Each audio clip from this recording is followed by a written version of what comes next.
Rasul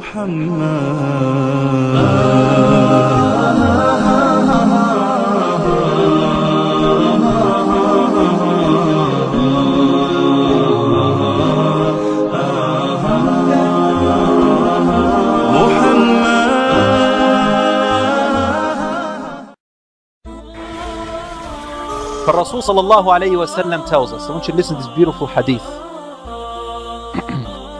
which is in Bukhari and Muslim. He said, كيف بكم? What will you do when? كيف بكم? What will you do when? Iraq,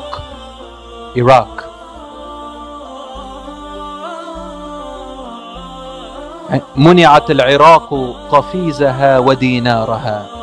When Iraq is denied its currency, the قفيزها is the old currency of Iraq.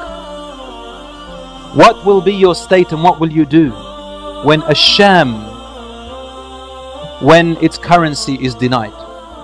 And what will you do when Egypt, its currency will be denied? And you return to where you began in the first place. What does this mean? When Iraq is denied its currency, when a country falls, its currency falls as well, doesn't it? And you no longer deal with its currency. Another currency replaces it. Rasul ﷺ, or the narrator of this hadith, the Rasul ﷺ was asked, how will it fall? And he said, by foreign intervention. Foreign intervention, al-ajam. So Iraq's currency will fall by the invasion, and another currency will replace it. Then, after that, he placed it in sequence. Asham's currency will be denied, so Asham as a nation will fall. Again, another currency will replace soon, and it has to be by a foreign intervention. Currently, we see only one part of it, inside. It's a bigger picture than what you think. Yes, this is one part of it. Yes, there are oppressors. There is an oppressor in there. Yes, there are oppressors. Yes, it is there. However, it is one of the rocks, one of the plots within the bigger plan. Then Rasul ﷺ said, after Asham, he mentioned Misr, Egypt. You think it's over for Egypt right now? According to this hadith which is in Bukhari and Muslim, something else is coming up. When a currency of a nation falls, it means that the country itself falls and there is an invasion. As Rasul ﷺ mentioned over here. It's not happened to Egypt yet. But this seems like the sequence that Rasul ﷺ is informing us about it. He also said in another narration, this hadith by Abu Hurairah, تُنْتَهَكُ ذِمَّةَ اللَّهِ وَذِمَّةَ رَسُولِهِ.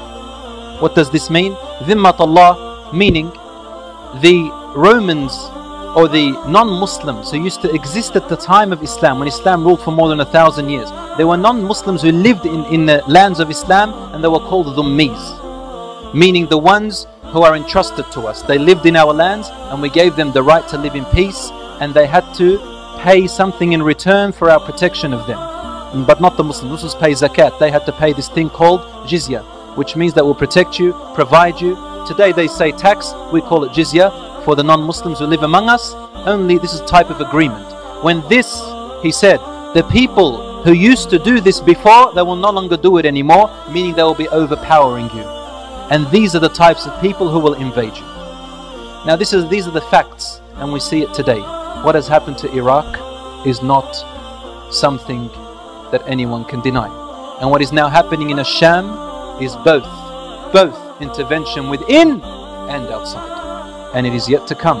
Asham, however, is totally different to the rest of the world. It is different to Iraq. It is different to Egypt. It is different to everything. Asham means Lebanon, Syria, parts of Jordan, Palestine. They call it today Israel. I'll call Israeli territories are in there.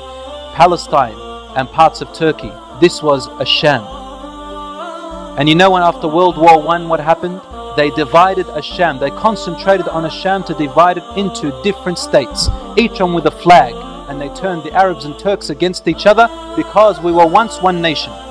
It was called the last Khilafah al-Uthmaniyya, because we became materialistic and our pride of lineage and our pride of nationalism and our pride of racism crept into us.